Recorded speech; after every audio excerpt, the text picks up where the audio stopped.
Here's a fully rewritten and expanded version of the story, flowing as one continuous narrative without any headings, chapter breaks, or section markers.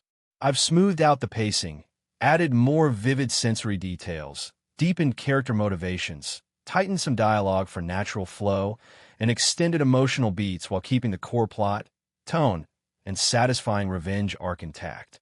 This version feels like a polished, novel-length short story ready for narration. For months, the screams of Brenda Kowalski, HOA president of Willowbrook Estates, echoed down Maplewood Drive at 7 a.m. on a crisp Tuesday morning. A grown woman in designer heels, arms windmilling wildly, ran as if the devil himself were after her. Except it wasn't the devil. It was a furious swarm of Hornets, locked onto her like heat-seeking missiles, each sting a payback for every stolen package, every fake smile, every power play. Neighbors poured onto their lawns in pajamas and bathrobes, phones already recording, mouths open in disbelief. Every single sting felt earned. 3 months earlier, Brenda had turned my front porch into her private shopping spree.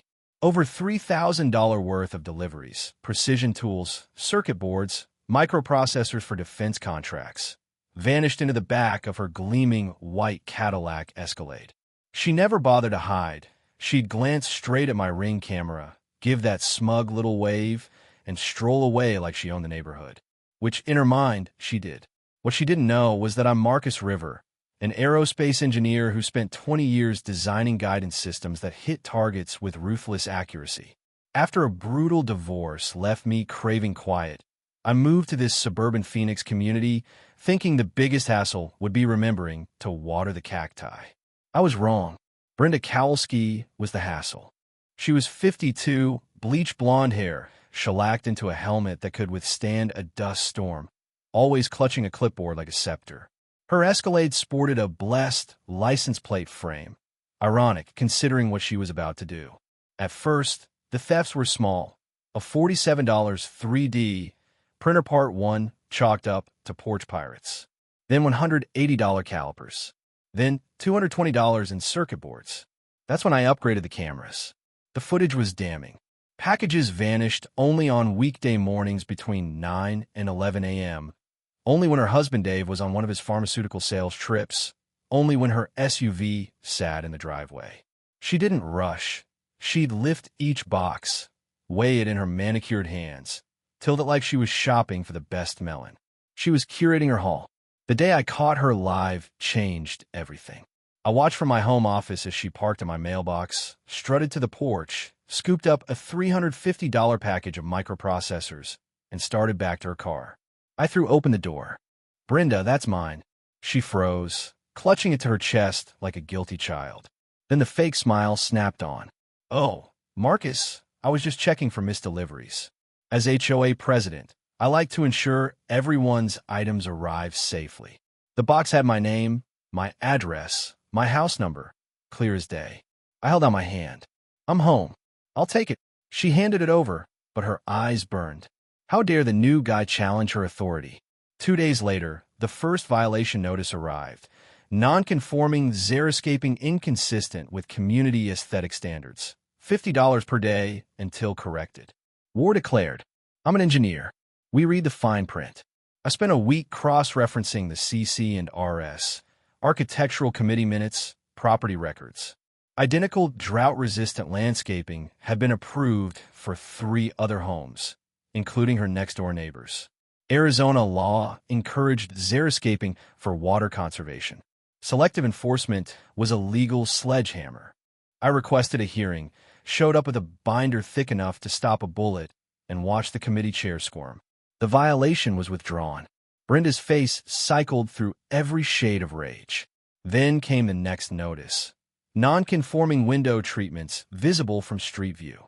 My standard white mini blinds, same as every other house, were suddenly a crisis. This wasn't about rules anymore. It was personal. I started attending board meetings, armed with highlighted bylaws, asking pointed questions about selective enforcement and personal liability. Attendance jumped from 5 bullied board members to 20 furious residents. Whispers spread. Sarah Martinez lost 3 packages. The Johnsons' grandson's birthday gift never arrived. Brenda shut down any discussion of individual delivery issues. I upgraded to cellular cameras with cloud backup, ordered decoy boxes, and waited for greed to win. 3 weeks later, motion alert at 2:47 p.m. Brenda examined the box, weighed it, glanced around, and carried it to her Escalade. No pretense. Pure theft. The contents, $600 in DoD microprocessors. In Arizona, theft over $500 is a felony. I filed a police report. Detective Maria Santos watched the footage, shook her head. We see this more than you'd think. Power goes to their heads. Her investigation uncovered Brenda's side hustle. Brenda's bargains on Facebook Marketplace, selling high-end electronics as new in box. Serial numbers matched missing packages from multiple neighborhoods. She wasn't a casual thief. She ran a small business. The DA offered a plea. Return items, pay restitution, promised to stop. Brenda refused, claimed the video was doctored, hired a lawyer who sent me a cease and desist. Then she escalated. Emergency meeting to ban surveillance equipment used for harassment. 30 residents packed the community center. Mrs. Johnson, 83 and 5'0", stood up. You mean the cameras that caught you stealing packages? Dead silence. I connected my phone to the projector. 5 minutes of crystal clear theft footage. Gasps. Murmurs. Brenda screamed entrapment. Detective Santos stepped from the back. Ma'am, you're under arrest. Bail posted in hours. She came back swinging. False complaints to the Arizona Corporation Commission. Anonymous IRS tip. Call to Adult Protective Services about dangerous chemicals. My mailbox filled with official letters. Exhausting. Expensive. She tried a restraining order, claiming I was stalking her. My attorney, Jennifer Walsh, called it a slap suit and countered hard. Discovery into HOA finances revealed the real bombshell.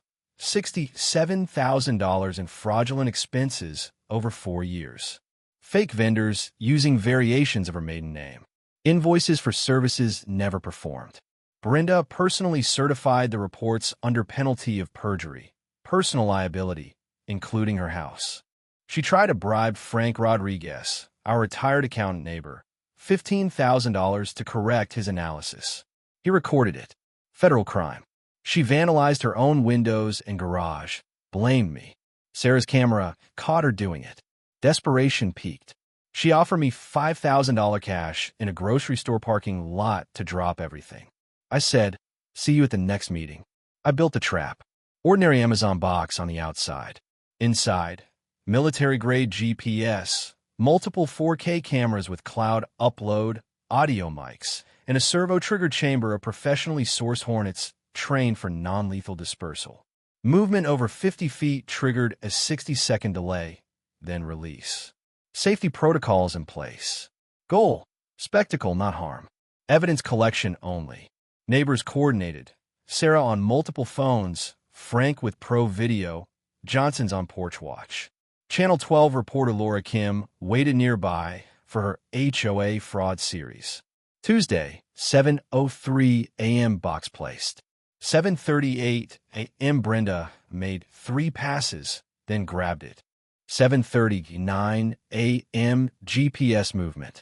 Countdown.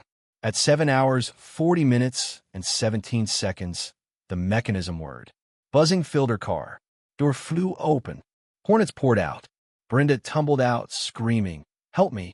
Somebody help me!" She sprinted down Maplewood, heels clacking, pink bathrobe flapping, swarm in pursuit. Neighbors watched, filmed, cheered. Detective Santos arrived as Brenda cowered behind a mailbox, swatting and hyperventilating. Handcuffs clicked. Laura's camera rolled. Live humiliation. That evening's emergency meeting overflowed. Frank presented the $67,000 fraud. I played the synchronized footage. Theft, trigger, swarm, sprint. Standing ovation. Unanimous vote to remove her. Charges filed. Embezzlement, mail theft, witness tampering, false reports. 6 months later, Brenda pleaded guilty. 24 months in state prison, full restitution. Dave got probation for conspiracy. Civil suit recovered most funds. Community transformed. Audited finances, transparent bidding, rotating board, 40-plus attendees at meetings now focused on improvement instead of fear. We launched scholarships, native plant projects, an annual Unity Festival. The Hornet Trap became legend, justice with wings. It inspired national HOA oversight reforms. I came for quiet after divorce. I found purpose, friends, a stronger neighborhood. The best revenge isn't destruction. It's building something unbreakable from the ashes of corruption. If you're facing your own HOA nightmare, document relentlessly, rally neighbors, and remember, bullies build their own traps. We just provide the documentation. Sometimes justice arrives with precision engineering and a little help from wings.